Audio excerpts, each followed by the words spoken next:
Good morning student. आज हम सीखेंगे कक्षा 10 से जल संरक्षण यानी वाटर कंजर्वेशन। पिछले वीडियो में हमने वन संसाधनों के संवर्धन यानी कंजर्वेशन ऑफ फॉरेस्ट रिसोर्स के विषय में चर्चा किया। वन की तरह जल भी हमारे लिए महत्वपूर्ण संसाधन है। चलिए उन कारणों पर चर्चा करें जिसके कारण जल संसाधनों का संवर्धन करना आवश्यक है।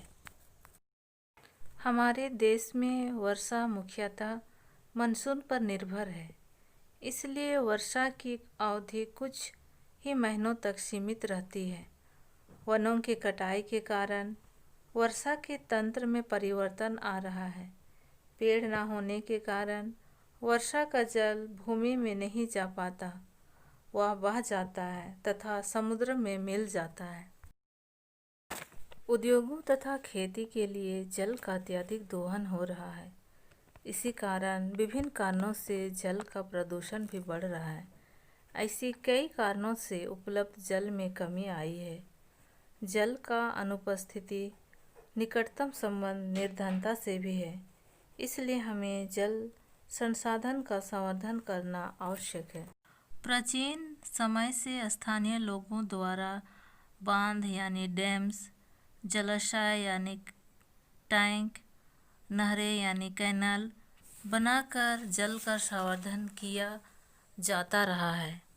इन जलाशयों का संवर्धन स्थानीय लोगों के द्वारा किया जाता था ताकि जल पूरे वर्ष उपलब्ध हो सके।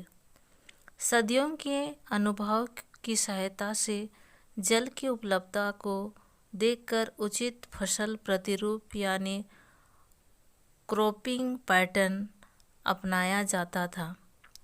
सरकार द्वारा बड़ी परियोजनाएं जैसे विशाल बांध एवं लंबी नहरें का निर्माण किया गया, जिससे स्थानीय तरीकों का महत्व थोड़ा कम हो गया। स्थानीय तरीकों का प्रबंधन एवं संवर्धन सरकार के पास जाने के साथ स्थानीय लोगों का इन पर से नियंत्रण समाप्त हो गया। बांध के लाभ। जल संवर्धन हेतु बांध महत्वपूर्ण परियोजना यानी प्रोजेक्ट है। चलिए इससे संबंधित कुछ महत्वपूर्ण बातें को जानें। बड़े बांध बनाने से अनेक लाभ हैं, जैसे इन पर पर्याप्त मात्रा में जल का संवर्धन किया जा सकता है। नहरों की सहायता से जल दूर तक ले जाया जा सकता है तथा सिंचाई यानी इरिगेशन के लिए प्रयोग किया जा सकता है। आइए उदाहरण के लिए लेते हैं। इंदिरा गांधी नहर से राजस्थान के कई स्थानों तक जल पहुंचाया गया है। जल का उपयुक्त प्रक्रिया के बाद इसे पाइपलाइनों की सहायता से शहरों तक पहुंचाया जाता है। आइए अब बांध से जुड़ी समस्याएं देखते हैं। पहला है सामाजिक समस्याएं यानी सोशल प्रॉब्लम्स। बांध निर्माण करने के लिए बड़ी संख्या में किसान तथा आदिवासी विस्थापित यानी डिस्प्लेस अर्थात हटा दिए जाते हैं। विस्थापित करते समय किए गए वादे पूरे नहीं करते। नहर के द्वारा जल को दूर तक पहुंचाने की व्यवस्था आवश्यक होती है। जल का बंटवारा समान रूप से नहीं होता। वे लोग जो नहर के पास होते हैं उन्हें भरपूर मात्रा में जल मिल जाता, किंतु दूर स्थान के लोग जल से वंचित हो जाते हैं। दूसरा, आर्थिक समस्याएं यानी इकोनॉमिक प्रॉब्लम्स। बड़ी बड़ी योजनाओं के लिए जनता का धन अधिक लगता है, लेकिन इनकी तुलना में लाभ नहीं मिल पाता। तीसरा है पर्यावरणीय समस्याएं यानी इन्वायरमेंटल प्रॉब्लम्स। बड़े स्थान पर वन संपदा को नष्ट करने के कारण जैव विविधता की क्षति होती है। इन समस्याओं के विकल्प के रूप में कई अन्य तरीके भी हैं। हम विभिन्न तरीकों जैसे छोटे छोटे गड्ढे खोदना, घर की छतों से जल एकत्रित करना, मिट्टी के छोटे छोटे बांध बनाना, रेत तथा चूने के पत्थर के संग्राहक बनाना झीलों का निर्माण करना, साधारण जल संभर की व्यवस्था करना, इनके द्वारा भूजल स्तर को बढ़ा सकते हैं।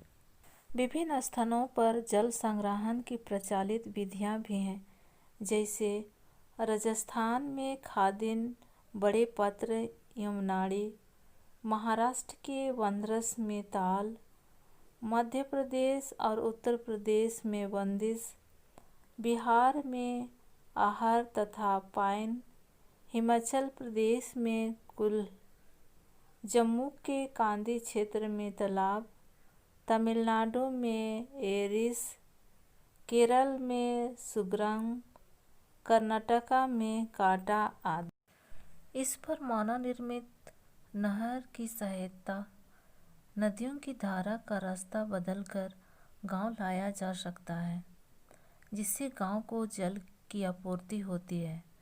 स्थानीय संरचना का नियंत्रण स्थानीय लोगों की देने से आवश्यक ही अकुशल प्रबंधन तथा अतिदोहन पर अंकुश लगाया जा सकता है।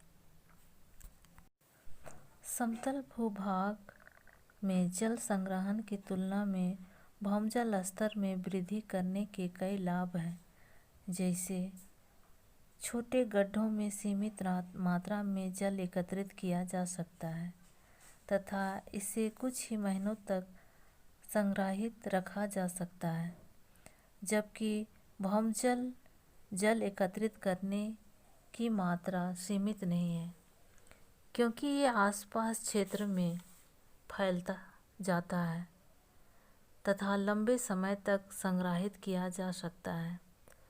जल के छोटे गड्ढों में संग्रहण के सम्मुख जल प्रदूषण, मच्छरों का जनन जैसी विभिन्न समस्याएं उत्पन्न हो सकती है, जबकि भौमजल अपेक्षाकृत सुरक्षित रहता है। इस प्रकार आज हमने सीखा जल संग्रहण के बारे में।